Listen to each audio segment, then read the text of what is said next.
رسول پاک صلی اللہ علیہ وسلم احساس والے نبی ہیں، اور احساس حضور نے امت کا کیا، احساس والی زندگی گزاری، ہر لمحہ محبوب پریشان رہے۔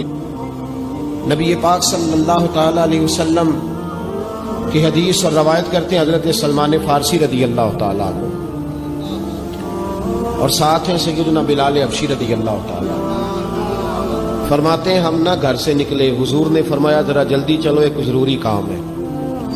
فرماتے ہیں بڑی تیزی کے ساتھ آج روٹین سے ہٹ کر محبوب نے تیز تیز قدم مبارک اٹھائے، تیز تیز، اور فرماتے ہیں ایک گلی ہم نے کراس کی، دوسری گلی میں جو پہنچے تو پھٹے پرانے کپڑے، سادی سی بیوی، اور حالت بتاتی تھی کہ بیچاری کسی غریب گھر کی ہے۔ وہ سڑک پہ کھڑی تھی اور رو رہی تھی۔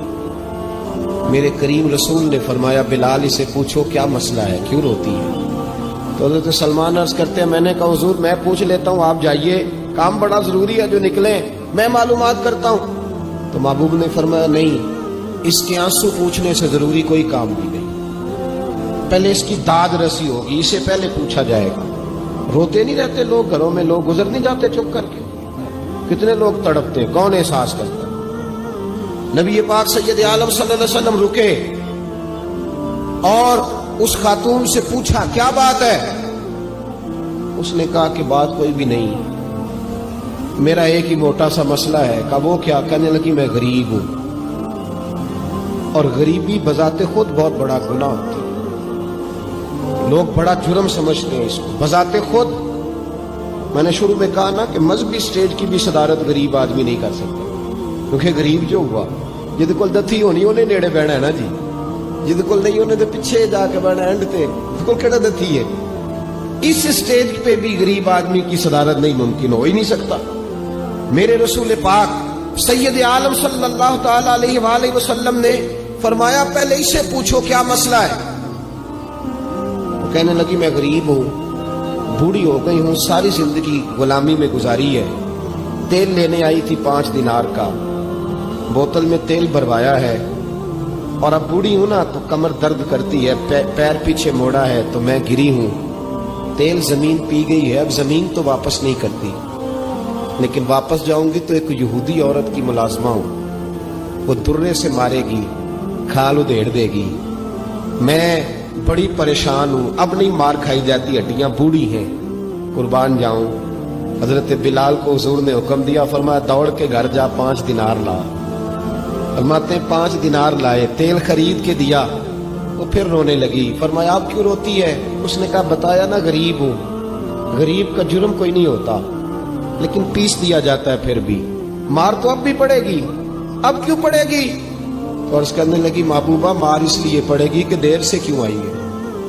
تو میرے کریم رسول اور وہ بی بی حضور ابھی آئے ہیں مدینہ طیبہ، امام یوسف صالحی فرماتے ہیں ابھی آئے تھے حضور، سبل الہدی والرشاد کے مصنف کہتے ہیں ابھی آئے تھے نبی پاک، وہ جانتی بھی نہیں تھی۔ تو سید عالم صلی اللہ تعالی علیہ وسلم نے فرمایا اچھا مار پڑے گی؟ کہا ہاں۔ او بھائی کونسلر جو کل آپ کو کہہ رہا تھا نا میں آپ کا خادم ہوں، کونسلر بے گناہ، بلکہ ہمارے SHO صاحب اگر چودھری پہ پرچہ آ جائے تو اس کو ٹیلی فون کر کے پوچھتے ہیں صاحب جی تہاڈے خلاف درخواست آئی ہے، کی کرنا ہے؟ تو غریب آدمی بیچارہ، اس کی غلطی یہ تھی کہ وہ غریب تھا تو اس نے ریڑھی لگا لی چوک میں، اس کو دبوچ کے لے گئے، تینوں پتہ نہیں اتنے نہیں کھلوئی تھا، تو اس کے پاس کل انویسٹمنٹ ہی 5000 تھی، سارا لے گئے۔ پھر وہ کونسلر صاحب کے پاس چلا گیا، سر میرے نال چلے آجے ذرا میں تھانے جانا۔ انہوں نے کہا گڈی کرائی آ، پیسے ہیں نہیں ایویں تھانے جائیدا ہے۔ اب وہ گاڑی لایا، پتہ نہیں کہاں سے لایا ہے، تھانے پہنچا ہے، اور یہ ہے ہمارا حال کہ وہ SHO بھی بیٹھا ہے کرسی پہ اور کونسلر بھی کرسی پہ بیٹھا، اور وہ غریب پیروں میں بیٹھا ہے اور ہاتھ باندھ کے کہہ رہا میری ریڑھی دے چھڈو، میریاں 4 دھیاں نے تو میں شامی کھانا کھڑنا ہے۔ کدھر گیا امت کا وہ ذوق؟ ساری زندگی نعتیں سننے والوں بتاؤ تو صحیح نعت نے تاثیر کیا دی ہے روح؟ اگر ابھی بھی گھاڑی غریب کے پاس کھڑی نہیں ہوتی تو پھر کیا اثر ہوا ساری زندگی نعت سننے کا؟ میرے مصطفیٰ کریم سید عالم صلی اللہ تعالی علیہ وسلم نے فرمایا اس خاتون سے، یہاں کونسلر ساتھ نہیں جاتا، کہتا ہے کر دیا ٹیلی فون، سویرے 9 بجے پہنچ جانا، اور کائنات کی سب سے معزز شخصیت حضرت سیدنا بلال حبشی رضی اللہ تعالیٰ عنہ فرماتے ہیں میرے نبی پاک نے فرمایا بی بی چل میں تیرے ساتھ چلتا ہوں. گویا اللہ کی ساری رحمتیں اس کے ساتھ ساتھ چلنے لگی. اور آگے آگے نہیں، ساری کتابیں پڑھ لو، وہ پھٹے پرانے کپڑوں والی بی بی آگے آگے اور اللہ کے کریم رسول پیچھے پیچھے. ساری گلیاں اس نے پھرائی، مدینے کی صحرا آ گیا. ایک دروازے پہ دستک دی سے مالکن آئی. وہ بی بی بعد میں کہتی ہے میں بھی بڑی ڈاڈی تھی، طاقت ہی نہیں تھی میرے سامنے کھڑا ہو سکے، لیکن جب میں باہر نکلی تو میں نے نور کے حالے میں لپٹی ہوئی ایک عظیم ہستی کو دیکھا. فرماتے محبوب کے گورے چٹے رنگ کے اوپر کالی زلفیں اور محبوب پاک کی مقدس آنکھیں جب تک بات کرتے رہے نظریں زمین پہ جھکی رہی.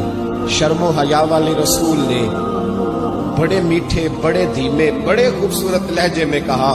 بریلی کے امام فرماتے ہیں نیچی نظروں کی شرم و حیا پہ درود. بڑے دھیمے لہجے میں فرمایا تیری نوکرانی ہے تیری.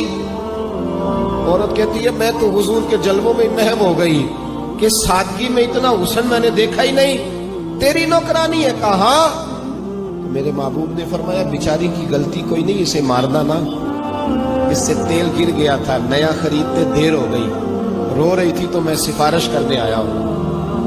وہ خاتون کہتی ہے کسی کی نہیں مانی تھی، پر محبوب کے جملوں میں تاثیر اتنی تھی ککھ سواد نہیں مشری اندر اسا کھنڈا می چکھ ڈٹھیاں انہاں ساریاں شیواں نالوں گلاں سجن دیاں مٹھیاں. فرماتے ہیں نبی پاک صلی اللہ تعالی علیہ وآلہ وسلم نے فرمایا کچھ نہ کہنا. کہنے لگی نہیں کہتی، میرا وعدہ رہا، کچھ نہیں کہوں گی. اب میرے حبیب نے پھر نظر اٹھائی اور اس غریبنی کی طرف دیکھا اور فرمایا تو اگر کہے تو میں جاؤں، تو اگر کہے تو میں خود بھیک دے خود ہی کہے منگتے کا بھلا ہو، تو اگر کہے تو میں جاؤں. اس نے خراج پیش کیا تو چند آنسو گرائے. کہنے لگی محبوبہ جیسے بندہ نوازی. حضور نے رخ پھیرا. حضرت بلال کہتے میں پیچھے رہ گیا. میں پیچھے رہ گیا تو وہ دونوں بیویاں دوڑ کے میرے پاس آئی. کہنے لگی بتا تو صحیح ہے کون، یہ بتا تو صحیح کون تھے. تو حضرت بلال کہنے لگی تم نہیں جانتے. جناب بلال فرمانے لگے یہی تو ہیں جنہیں اللہ نے سچا رسول بنا کے بھیجا ہے. بیبیاں دوڑ کے آئی. کہنے لگی محبوبہ دروازے تک آئے ہو تو خالی تو نہ لوٹاؤ، مہربانی فرماؤ ہمیں بھی کلمہ پڑھا دو. بھائی